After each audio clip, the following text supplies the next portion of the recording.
তো হ্যালো বন্ধুরা, আজকের ভিডিওতে আপনারা দেখতে পারবেন অতি কম খরচায় বেশি লাভজনক কি এমন নতুন পদ্ধতি অবলম্বন করলে বেশি লাভজনক হওয়া যায়। আমার সামনে আপনারা দেখতে পারতেছেন এগুলো কিন্তু কেরেলা। তো কেরেলা রোপণ করার পদ্ধতি বা নিয়ম হলো প্রত্যেকটা লাইনের ডিস্টেন্স প্রায় 5 হাত করে। আর আপনারা যদি ভাবেন জাংলাতে মুখি দিয়া, এই দেখেন সুতলি, এগুলা কিন্তু আপনারা বাঁশ দিয়ে পায়রাম কইরা তারপর সুতলি দিয়ে অতি কম খরচার মধ্যে আপনারা জাংলি দিতে পারবেন।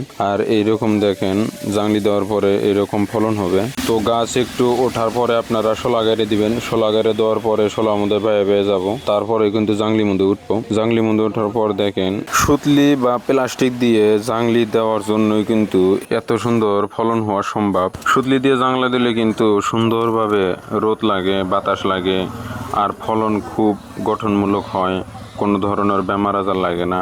যদি আপনারা জানতে চান কিভাবে সুতলি দিয়া জাংলা দেওয়া লাগে, তো অবশ্যই আপনারা কমেন্ট করে জানাবেন, পরবর্তী ভিডিও দেওয়ার জন্য চেষ্টা করবো ইনশাল্লাহ।